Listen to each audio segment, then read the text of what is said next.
हरे कृष्णा। ओम नमः शिवाय।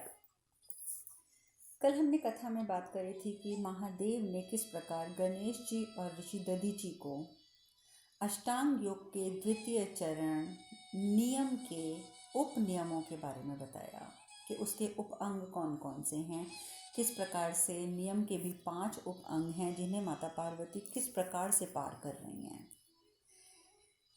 बहुत विस्तार से भगवान शिव ने हमें ये सब कुछ समझाया। गणेश जी को समझाने के उन्होंने समझाया गणेश जी को, पर असल में तो ये हम सब पर उपकार है कि हम अष्टांग योग को समझ सके महादेव के समझाने के कारण।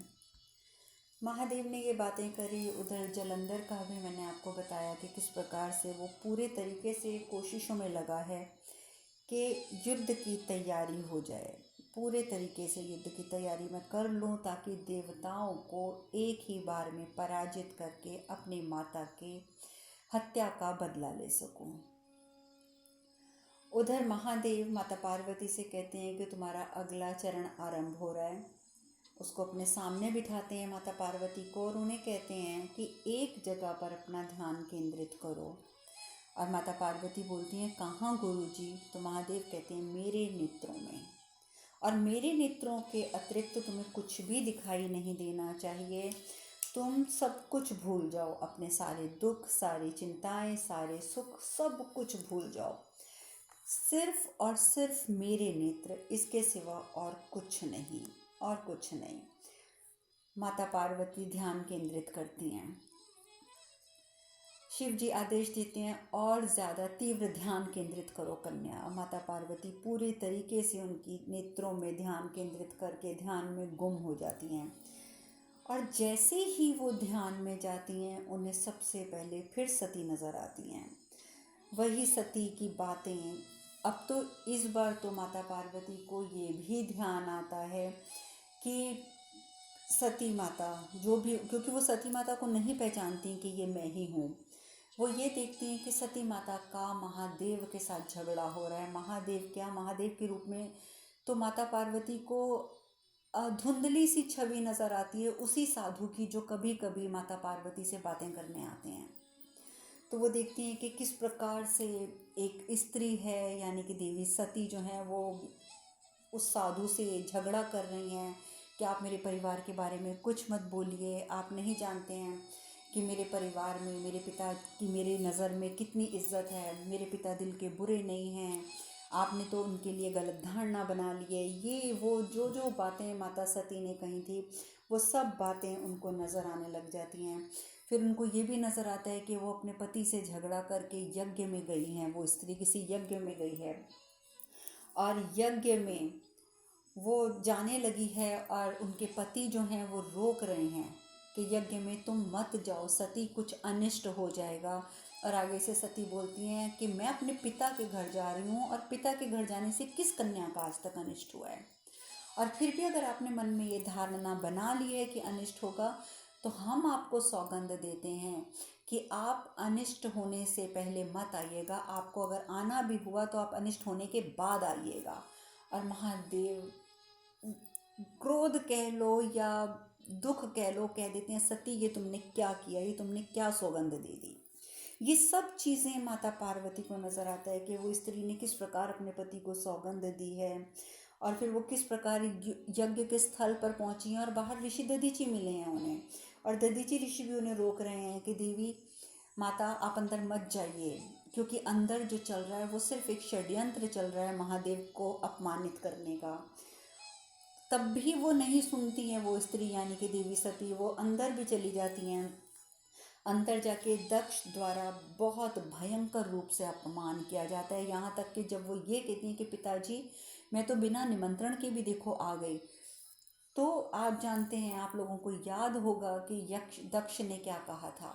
दक्ष प्रजापति ने उस समय कहा था कि उस भांड के साथ रहते हुए तुम भी निर्लज्ज हो गई हो और इसीलिए तुम बिना, और इसका सबसे बड़ा प्रमाण है बिना निमंत्रण के यहाँ पर उपस्थित हो जाना। और माता पार्वती जो थी, यानी कि माता सती जो थी, उनकी वो बहुत रोई थी ये सब बातें सुनकर। और इधर माता पार्वती की आंखों से भी अश्रुधारा बहती रहती है, बहती रहती है। माता पार्वती के जब आंखों से अश्रुधारा बहती है तो महादेव तो समक्ष बैठे हुए हैं, माता पार्वती की आंखें भी बंद हो चुकी हैं उसी ध्यान में। तो महादेव अपना हाथ उनके सर पे रखते हैं, उनके हाथ पे, सर के ऊपर हाथ रख के अपने अंगूठे से उन्हें ऊर्जा प्रदान करते हैं। जैसे ऊर्जा प्रदान करते हैं तो उन्हें फिर और चीज़ें नज़र आने लग जाती हैं माता पार्वती को। उनको ये भी याद आ जाता है कि दक्ष ने ये भी कहा उस स्त्री से, यानी कि सती से, कि तुम मेरे लिए मर चुकी हो और मरे हुए लोगों को निमंत्रण नहीं दिया जाता है। और फिर ये भी दिखता है कि किस प्रकार से सती माता ने ये कहा कि मैं अपनी योग की ऊर्जा से, अपनी स्वयं की ऊर्जा से मैं स्वयं को भस्मीभूत करती हूँ। और जब वो ये निर्णय सुना रही हैं तो उनकी माता, उनकी बहनें सब उन्हें रोकने का प्रयास कर रहे हैं। वो सब तो प्रयास कर रहे हैं रोकने का, लेकिन ये क्या, दक्ष तो फिर भी कहता है कि उस भांड के साथ रह रहे कि तुम तो बहुत अच्छा नाट्य करना भी सीख गई हो, अगर तुम में इतनी ही शक्ति है ना तो चलो मुझे भस्म होके दिखाओ। और इस प्रकार से माता पार्वती आगे देखती हैं कि वो जो स्त्री थी उसने एक अष्टभुजा रूप में एक देवी का रूप धारण किया है, और अपने ही शरीर से उत्पन्न ऊर्जा से वो स्त्री वहाँ पर यज्ञ स्थल पर भस्म हो गई। ये सब कुछ नज़र आता है माता पार्वती को। माता पार्वती की आंखों से आंसू बहते जाते हैं, लेकिन वो चुप बैठी रहती हैं, वहीं टिकी रहती हैं, उसी ध्यान में टिकी रहती हैं। महादेव कहते हैं कि गणेश जी को कि गणेश, तुम्हारी माता तप की अवस्था में है, पर उसका मन अभी भी नियंत्रित नहीं है, अभी भी उसका मन नियंत्रित नहीं है। तो गणेश जी बोलते हैं, पर क्यों पिताजी, क्यों? तो उसी समय दधीचि ऋषि भी वहाँ उपस्थित होते हैं। दधीचि ऋषि कहते हैं क्योंकि अविद्या और अज्ञानता का जो दैत्य है ना, अकस्मात उसने अपनी सारी शक्तियों से तुम्हारी माता को भ्रमित करके रखा हुआ है। वो उसका तुम्हारी माता को और भ्रमित करता जा रहा है, इसलिए उसका वध होना अब अति आवश्यक है। और महादेव कहते, तो गणेश जी कहते हैं कि पिताजी फिर तो आप ही उसका वध कर दीजिए। महादेव कहते हैं कि नहीं, अगर मैं उसका अचानक वध करता हूँ तो विस्मृति का अंत हो जाएगा, इसीलिए उसको जीवित रखना ही एक विकल्प है। पार्वती स्वयं उसे अपने वश में करेगी, तब जाकर उसका वध हो पाएगा पार्वती के हाथों, क्योंकि पार्वती को स्वयं ये करना पड़ेगा, उसको नियंत्रित करके उस पर विजय प्राप्त करनी होगी। गणेश, इस समय तुम जाओ अपनी माता के पास बैठो, क्योंकि तुम्हारी माता को तुम्हारी बहुत आवश्यकता है, तुम इस समय अपनी माता के पास जाओ। और गणेश जी जो हैं वो अपनी माता के पास जाकर बैठ जाते हैं। उधर ब्रह्मा जी, विष्णु जी, नारद जी, ये सब भगवान शिव से मिलने आते हैं। भगवान विष्णु कहते हैं कि महादेव, एक बात है जो हमने आपको आज तक नहीं बताई, आज हम आपको वो बताना चाहते हैं।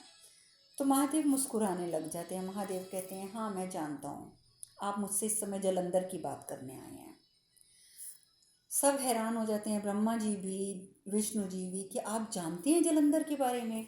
महादेव कहते हैं, उसका जन्म, उसका नामकरण, इंद्र द्वारा मत्स्य कन्या की हत्या, जलंधर का समुद्र देव के स्थान पर शुक्राचार्य के संरक्षण में जाना, उसकी जल समाधि, उसे अपनी माता के हत्यारे का पता चलना, फिर उस जलंधर द्वारा ऐरावत छीनना, उसका असुर राज बनना, मैं सब कुछ जानता हूँ नारायण, मैं सब कुछ जानता हूँ। मैं तो ये भी जानता हूँ कि उसे इस बात का बोध नहीं है कि वो मेरा अंश है।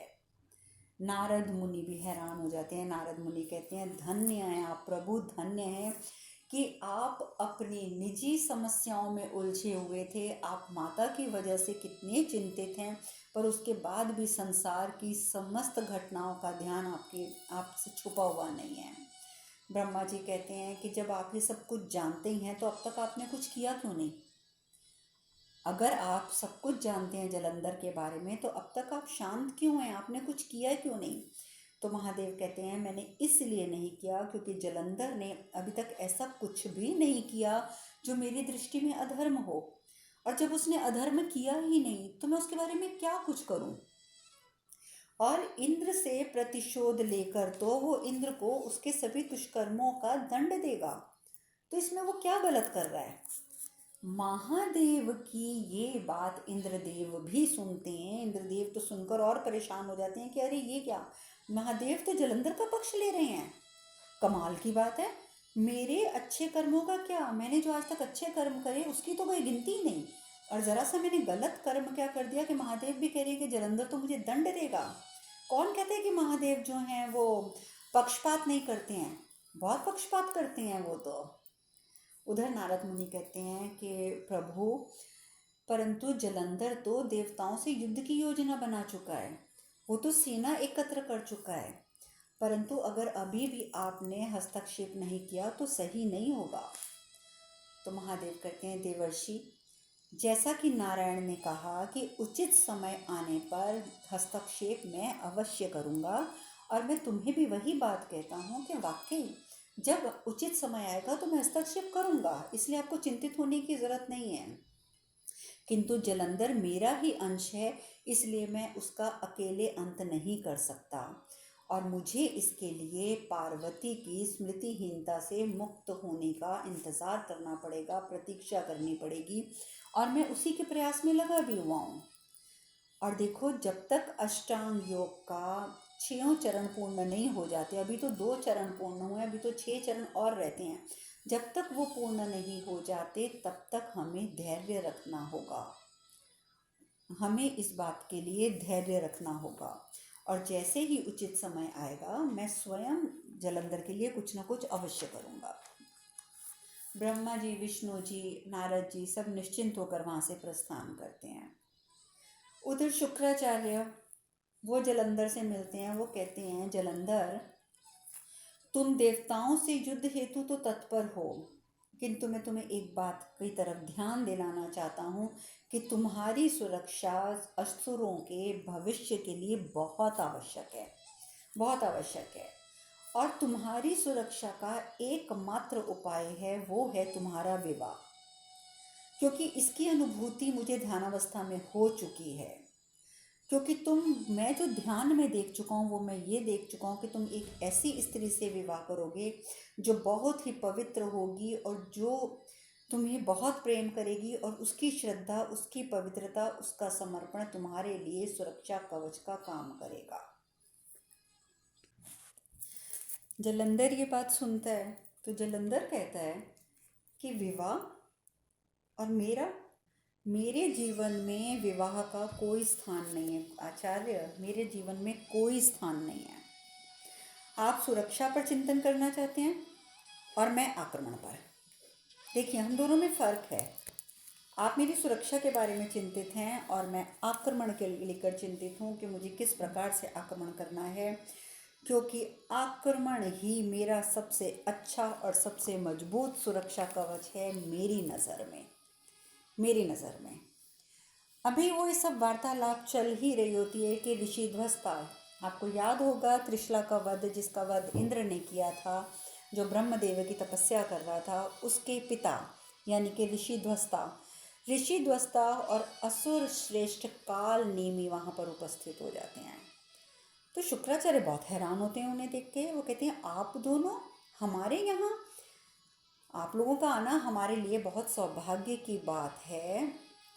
और इसके साथ ही वो जलंधर को कहता है, जलंधर, ये कालनेमी हैं क्योंकि इनका बहुत महत्वपूर्ण स्थान है असुरों में।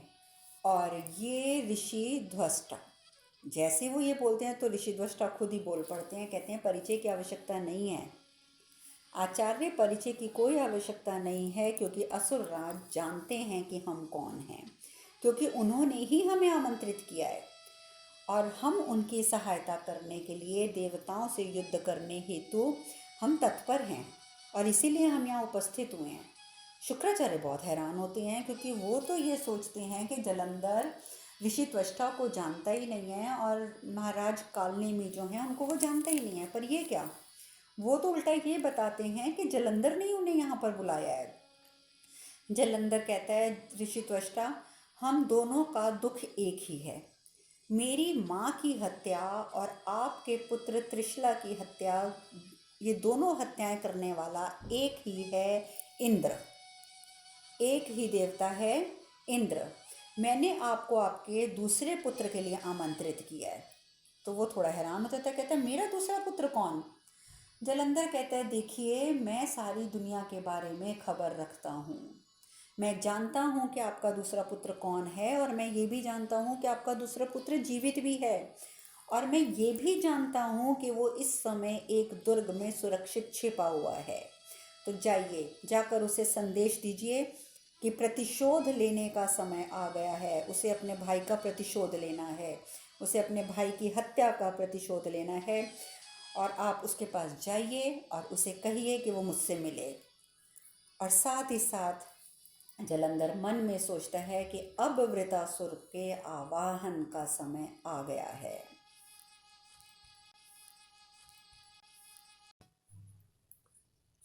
ये बात सुन कर के जलंधर को मेरे पुत्र के बारे में सब कुछ पता है, ऋषि त्वष्टा वहाँ से प्रस्थान करते हैं। उधर दूसरी ओर आपको याद होगा कि हमने बात करी थी स्वर्णासुर की, जिसको बिना रक्तपात के हरा कर जलंधर वापस आया था, और उसके बदले में उसे अपनी माता के हत्यारे के बारे में पता चला था। और स्वर्णासुर ने ये तो कह दिया था कि मैं तुम्हारा साथ दूंगा, मुझे क्षमा कर दो। आज से देवता भी मेरे शत्रु हैं जैसे वो तुम्हारे शत्रु हैं। उसने ये बात कह तो दी जलंधर से, क्षमा भी मांग ली, परंतु अंदर ही अंदर वो देवताओं का ही हितैषी था। और चोरी छुपे वो इंद्रदेव से मिलने भी जाता है, और इंद्रदेव को जाकर बोलता है कि मेरे को किस प्रकार से जलंधर ने अपमानित किया, और अब मैं उसका साथ देने के लिए बाध्य हूँ, और मुझे उसके साथ वहाँ जाना भी पड़ रहा है, रहना भी पड़ रहा है, और मुझे अपनी सेना जलंधर को देनी भी पड़ रही है। जब इंद्रदेव ये बात सुनते हैं तो वो क्या करते हैं कि अपने पास से उसे एक शस्त्र देते हैं, और उसे शस्त्र को, जो उसका नोक होती है, उसका जो मतलब जहाँ से प्रहार करना होता है, उस हिस्से को बहुत ही शक्तिशाली विष में डुबोकर वो स्वर्णासुर को दे देता है इंद्र, और कहता है कि तुम एक काम करो, ये लेकर तुम जलंधर के पास जाओ और जलंधर के ऊपर किसी भी प्रकार से इसका आघात कर दो। मैं जानता हूँ कि जलंधर के पास वो शक्ति है कि जैसे उसको जख्म कोई मिलता है तो वो अपनी ऊर्जा से उस जख्म को तुरंत भर देता है, परंतु अगर तुमने इस शस्त्र से उसे जख्म दिया और उसने वो जख्म भर भी दिया तो भी कोई फ़ायदा नहीं, क्योंकि इस पर लगा हुआ जहर तो उसके खून में पहुंच चुका होगा। स्वर्णासुर हिम्मत करके वो शस्त्र ले लेता है और वो वहाँ पहुँच भी जाता है। अब वो तो पहुँचा हुआ है महल में, जलंधर के कालनेमी वहीं पर उपस्थित हैं, ऋषि त्वष्टा जो हैं वो अपने पुत्र से मिलने चले गए हैं। और अचानक क्या होता है कि स्वर्णासुर आवाज़ लगाता है, असुरराज। तो जैसे ही जलंधर मुड़कर देखता है स्वर्णासुर की ओर, स्वर्णासुर पूरा जोर लगाकर और अपने हाथ में जो विष में डूबा हुआ शस्त्र था उसका प्रहार कर देता है उसकी छाती के ऊपर, जलंधर की छाती के ऊपर। अब जब जैसे ही प्रहार होता है उसको, जलंधर को क्रोध तो बहुत आता है, वो उसका हाथ पकड़ के शस्त्र को खींच के बाहर निकाल देता है और फिर से पूरा जोर लगाता है और अपनी ऊर्जा जो अपने शरीर की ऊर्जा होती है उससे वो जख्म को भर देता है। जख्म उसका बंद हो जाता है, उसमें से खून नहीं निकल पाता, लेकिन स्वर्णासुर जोर जोर से हंसने लग जाता है। क्या वो स्वर्णासुर हंसता है, कहता है अरे तुम जितना भी घाव भर लो, जितना भी घाव भर लो, परंतु तुम्हारे शरीर के अंदर तीव्र विष जा चुका है, क्योंकि इस शस्त्र के ऊपर तीव्र विष लगा हुआ था, वो तुम्हारे शरीर के अंदर प्रवेश कर चुका है, और अब तो तुमने घाव भी बंद कर दिया है। अब तो तुमने घाव भी बंद कर दिया है। मेरे अपमान का प्रतिशोध जो है वो अब पूर्ण हो गया, मेरे अपमान का प्रतिशोध पूर्ण हुआ। अब तुम धीरे धीरे सदा के लिए मूर्छावस्था में चले जाओगे और तुम मृत्यु को प्राप्त हो जाओगे। तुम्हें कोई दोबारा जीवित नहीं कर पाएगा। दोबारा जीवित का मतलब कि तुम्हें कोई होश में नहीं ला पाएगा, और इसी प्रकार तुम मृत्यु को प्राप्त हो जाओगे।